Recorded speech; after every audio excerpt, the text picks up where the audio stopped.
It was a dark day in the Second World War. A Japanese lieutenant named Hiroo Onoda was fighting on a small island, but it looked like he was going to lose the battle. So he and his comrades saw only one way to save themselves. Filled with adrenaline, they fled into a nearby jungle. But unlike his comrades, Onoda was special. He stayed there for the next 30 years, supposedly fighting for his country and believing that the war was not yet over. Let me tell you a story about a man that was declared dead, but was in reality still alive and breathing, trying to serve his country.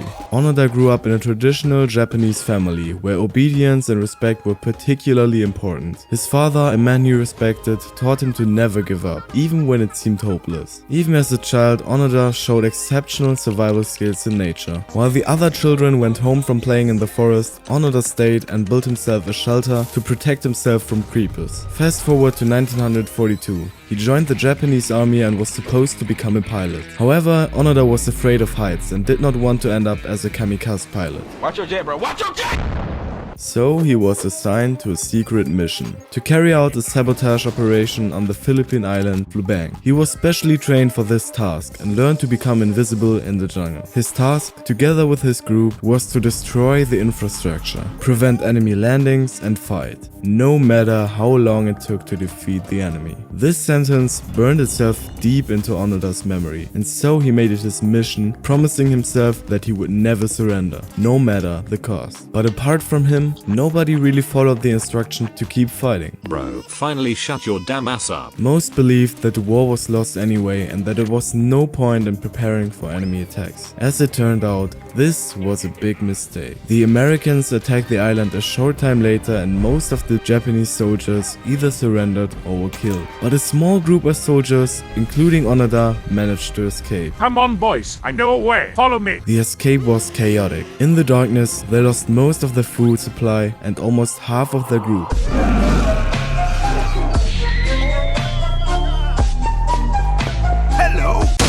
They were now completely on their own, with no way of communicating with the outside world. Their first night in the jungle caused uncertainty and fear as wild animals roared nearby and the rustling of leaves sounded just like enemy movements. Although life was hard, they were able to survive. Months went by, dreaming of the food they were having at home, as they were eating the supplies of lost camps and what nature would feed them. From then on, the men pursued their mission. Led by Onoda, they blew up bridges, set houses on fire, ravaged fields and attacked villages for over a year. What they did not know, however, was that the Second World War had already ended shortly after their escape and that they were only harming the civilian population. Hey, you dog. What are you doing there? Sometimes they found papers saying the war was over, but they only proceeded to laugh about how bad American propaganda had become. The Americans are more creative than I thought. The papers were real. The war was really over, but Onoda and his men thought the papers were an attempt of deception.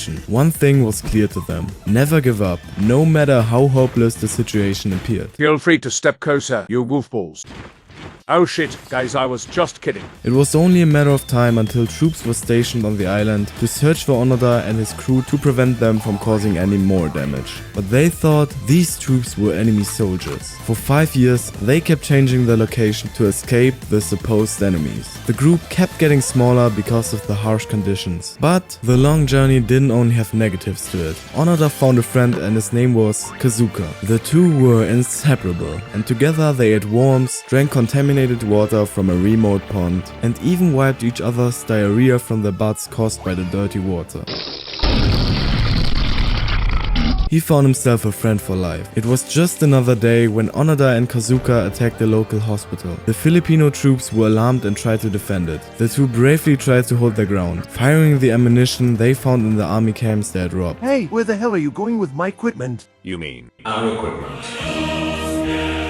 However, as more and more reinforcements arrived, they were forced to flee, and in the course of their escape, something happened that would mark Onoda's future forever. It was a chaotic retreat. Branches hit them in the face, and Onoda almost lost his weapon when he tripped over a root. Just as the two thought they were successful, Kazuka was hit by a bullet. Onoda ran for his life. He had to leave his best friend behind, who later died from the bullet wound. Kazuka's last words were, "Finally, no more damn worms for breakfast." Onoda looked back one last time and whispered a soft Forgive me. and disappeared into the jungle. It was only a matter of time until the other comrades also either died or surrendered, unable to withstand the harsh conditions of the jungle. But Onoda remained determined, thinking that he was still serving his country in the war, even though it was long over. I didn't eat 31s a day to give up now. He kept telling himself. The thought that everything he did was part of a bigger plan kept him alert, even though the reality seemed more and more unreal. Many years passed. The silence of the jungle had become his only companion, and after some time he even began to talk to the trees as if they were his new comrades. Time transformed him. He became suspicious of every sound, every shadow that moved around him. Even the sound of the wind made him pause, ready to fight a supposed enemy at any moment.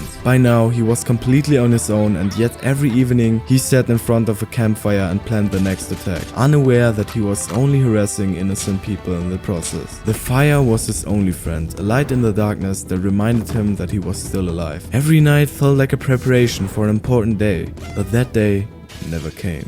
In the 1960s, 15 years after the end of the war, many attempts were made to locate Onoda. The Japanese government contacted local authorities and even former soldiers to gather information. They wanted to make it clear to him that he could stop fighting now. More papers, photos of his loved ones, and even letters from his family were put all over the island. As Onoda went about his day, casually blowing up a bridge, he stumbled across an envelope with a familiar signature on it. When he opened the envelope, he was shocked by the contents.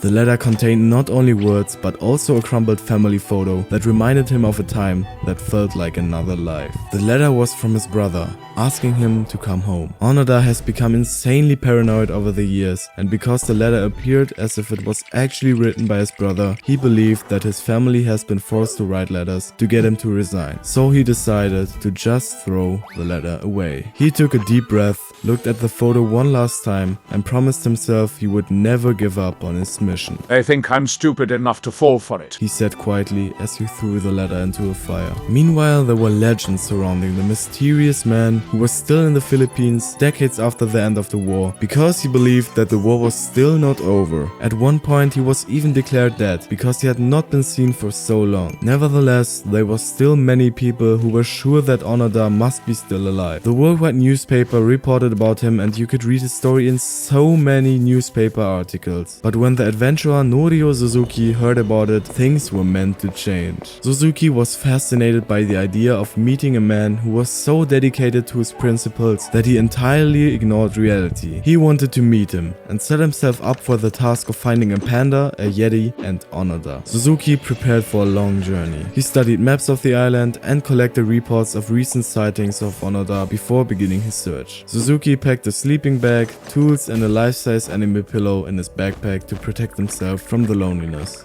Now Suzuki was also alone in the jungle, searching for a man who was no longer even known to be alive. Years passed, but there was no sign of Onoda. Suzuki was wondering if he had fallen victim to the poisonous spiders in the jungle. Did he possibly die of alcohol poisoning because he was bored and ate too much rotten fruit? Or was he run over by a huge stone in a temple while trying to steal a treasure? Suzuki gives up on his search. But shortly before he starts his journey to go home, suddenly he sees an elderly gentleman in the distance. He could hardly believe his eyes. It was none other than Onoda. He walked up to him, and after a moment of silence, Suzuki began to explain in a calm voice why he had come. The two talked for days, and Suzuki told them that the war was really over and that Onoda had become a legend all over the world. Onoda listened carefully, but his face remained expressionless, as if he was analyzing every sentence before believing it. In the end, he still refused to return home. Only if his former commander ordered him to do so would he be willing to end his decade-long mission. Suzuki told the world about this meeting, and Onoda's former commander also became curious. The commander, now an elderly gentleman with grey hair, was amazed that Onoda was still alive and touched that he had continued his mission for so long. He had long since retired from the army and was working in a normal office job. Nevertheless, a meeting was arranged between the two, and when they finally met face to face, Onoda, who was still wearing his old uniform, became very emotional. Tears were filling his eyes. His hands trembled as he searched his commander's eyes to find validation for all his years of fighting and suffering. As he pays the final act of loyalty to his former commander, he finally hands over his gun, his ammunition, and his sword. The commander thanks him one last time for his service, and Onoda finally returns home after 30 years. During the return journey, Onoda felt the weight of decades slowly falling from his shoulders, but the uncertainty of the new world would not let him go. His return became a national event and many celebrated him as a hero. Onoda, however, felt weird. I don't feel so good. He returned to a world that was completely different. The former Japanese Empire had now become a democracy, and the values of society had also changed completely. There were no televisions, skyscrapers, streetcars. He didn't know any of this, because he had stayed in the jungle for so long. Even the clothing of the people around him seemed to him like costumes from another age. Nevertheless, he accepted that he had arrived at his destiny and wrote a book about his long journey. Onoda will probably never forget how he lost his best friend in a fight that wasn't even meant to be fought, but he will also go down in the history books as the most loyal soldier.